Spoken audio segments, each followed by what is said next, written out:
What's up, everybody? Welcome to the Riding the Bench Eagles podcast. I'm Asif Badi. This is a clip from the YouTube show, so please do me a favor, hit the like button, subscribe, and give me your thoughts in the comments section below. Without further ado, on with the show. Okay, we're going to talk about a lot, okay? We're talking about defense, we're talking about the offense, we're talking about Jalen Hurts, we're talking about this, everything, okay? Let's first talk about the defense. Now, we have seen the defense play really, really well this training camp.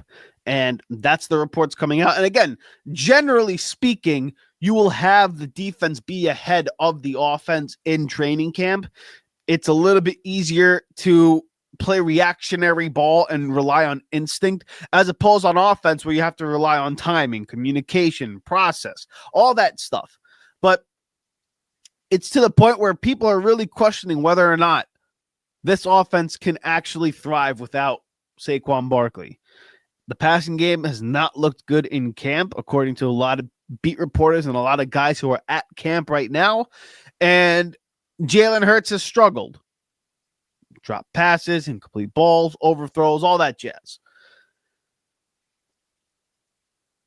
I say all that, though, while the defense is looking really, really promising in camp, I think personnel issues are kind of being overlooked by the fans. And I don't think Vic Fangio is overlooking the personnel issues that we have here. Because if you look at what we have questions at cornerback 2, we have questions at safety, and we have questions at edge. Those are three key positions on a defense. The safety is basically the guy, your last line of defense. And he's also a communicator for the guys on the back end, too. Cornerback 2, now that Quinyon Mitchell has moved to cornerback 1, and Cooper DeJean, I would assume, is not playing too much outside corner, but mainly playing slot corner and maybe even potentially safety.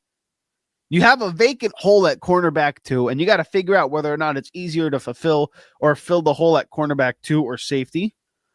And then at the edge position, you got to be able to hold the edge, stop the run, play the pass, drop into coverage, right? And be able to rush the passer. So, three key positions in a Vic Fangio defense that we still have question marks at.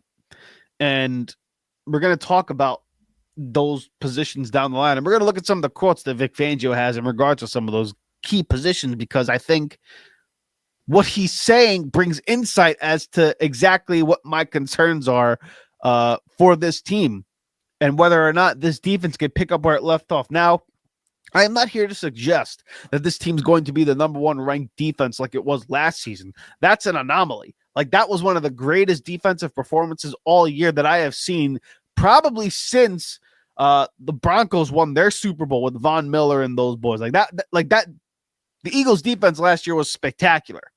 We're not getting that again. However, I don't expect a drop-off from being number one to, being like 15th, for example. Like, I still expect to be top 10, top 12 minimum type defense, okay? However, those three key positions can really make or break a defense at times. And in the Vic Fangio scheme particularly, you got to be able to have all those pieces covered and be able to have guys who understand their assignment. Because on defense in particular, if you have one leak on defense, an offense is just going to keep attacking it until you decide to change things up. And when you change things up from what you've done all year, that's when you go into more problems, because now all of a sudden you're changing your identity. And that's not what you want on defense. You want everyone to be relatively sound. Now, there's going to be a hole. There's going to be a weakness in every defense, and you can account for that by understanding your assignment. But when you have to change things around all the time in order to offset weaknesses every single play, you become discombobulated, okay? And that's just me speaking on a relatively minor level of competition experience, okay?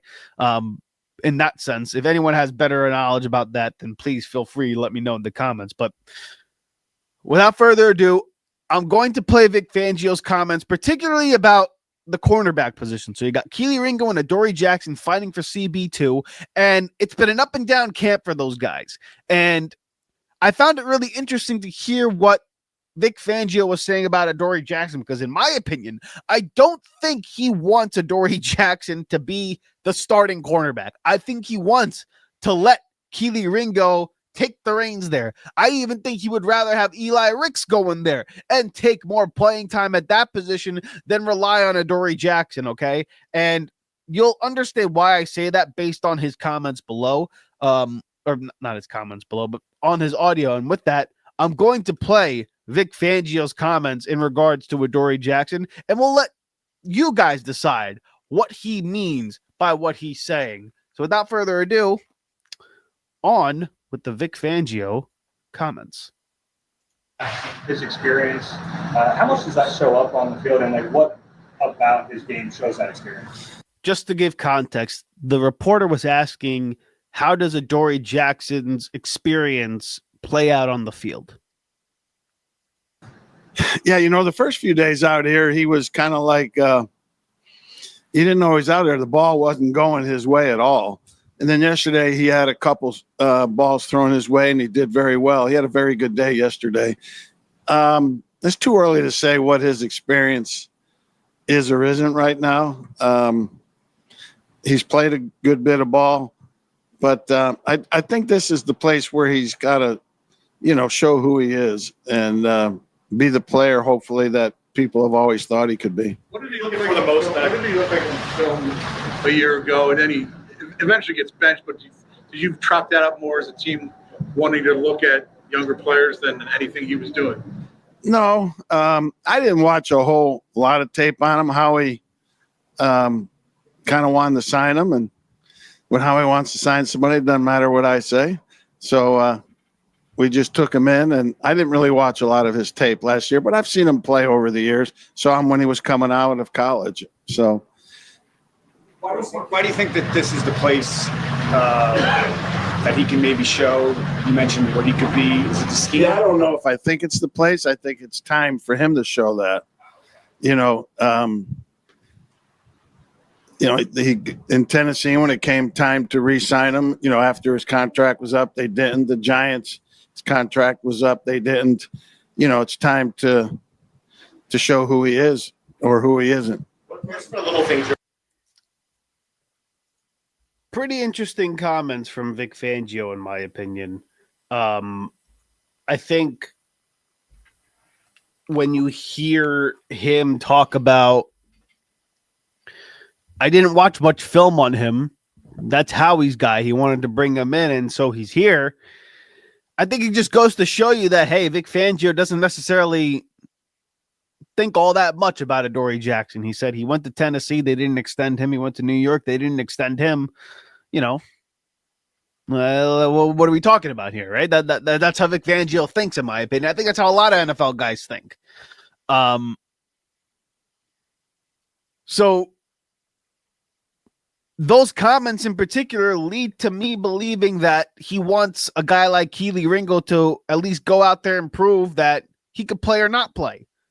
And he wants to give the young guy a chance because he knows, hey, more likely than not, Adoree Jackson is going to come in here and just be like an okay player. At least with Kelee Ringo, we know he has physical capability of being an NFL quality player. He's got the physical gifts. He's raw, athletic, fast, big, right? Whether or not you put him at safety or corner is a whole nother discussion, but he's got physical tools.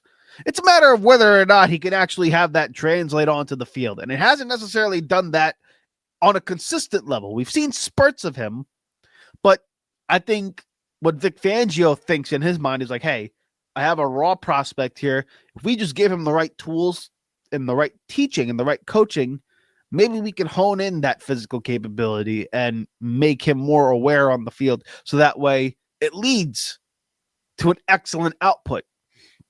I tend to agree. However, when you hear his comments about Adoree Jackson, it's not necessarily a glowing endorsement for Adoree Jackson.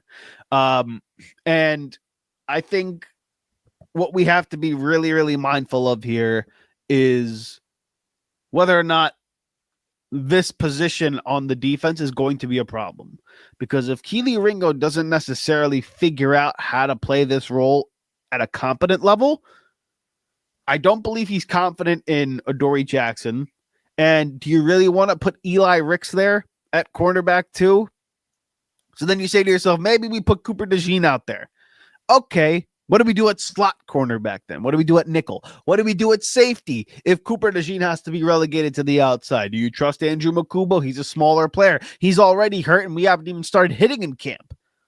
So, do you see why I believe that there is concern here in regards to cornerback 2 and in regards to personnel?